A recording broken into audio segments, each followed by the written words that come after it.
Welcome to Midge Recommends. I'm here in London where I've been planning my next adventure to end 2016 with. Time has not been on my side, which is why this is slightly more extreme. So I'll be flying from London over to Hong Kong, over to Bangkok in Thailand, and then over to Yangon in Burma, where I'll be flying from there back to Hong Kong, back to London, all within 10 days. So here we go.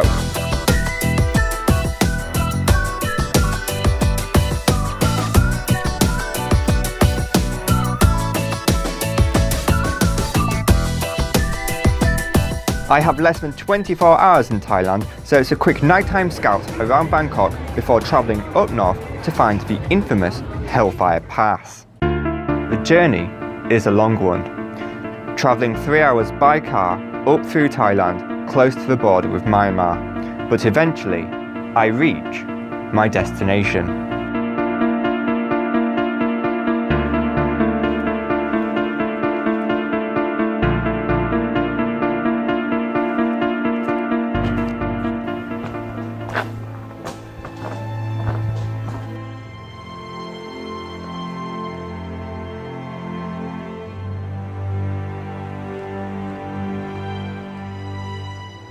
The Hellfire Pass was built in the Second World War and is known as the infamous Thailand to Burma Death Railway. The majority of prisoners who built it were British and Australian soldiers.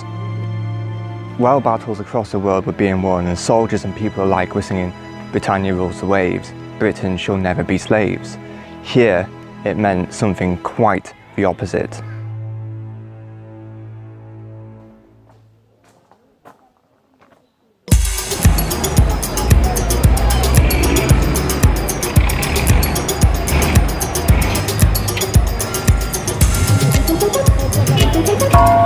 I'm now in Yangon, the capital of Myanmar, and as we know it as, Burma.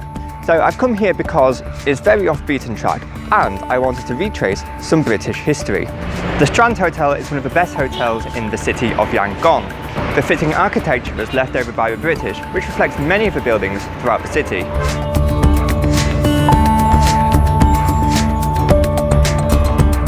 So I've had a very special request to come here, a graveyard.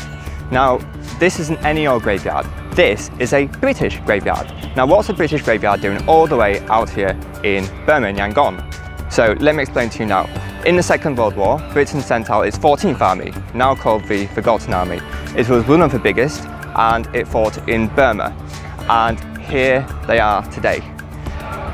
And I think what surprises me the most about this is the fact that these aren't just British troops, they're not just Welsh, they're not just Yorkshire troops, but there's also Nigerian troops here, there's Gurkha troops here, and there are Indian troops here. I think that really concludes why we called it a world war, but it's very well kept and it's very peaceful today.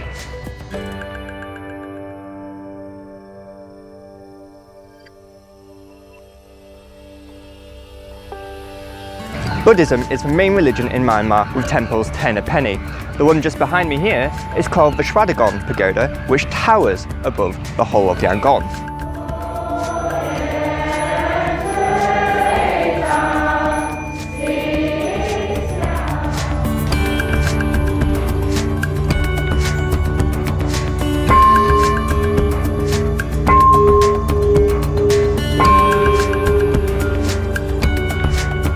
I've come out to the famous Snake Pagoda.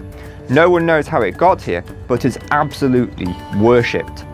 It's 8 meters in length and eats chickens. So I've taken a trip to Kandaji Lake, and I would like to say it's really beautiful and all that, but I'm absolutely nerve-wracked right now because this bridge is completely unlevel.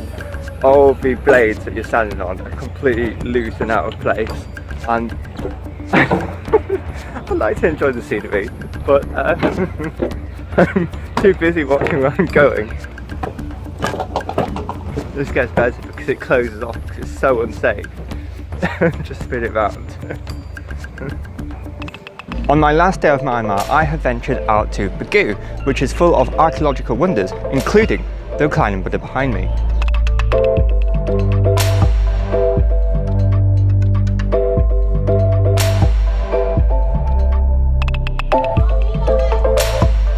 And there you have it. My short trip to Myanmar is complete. But the worst part is knowing there's plenty more to see.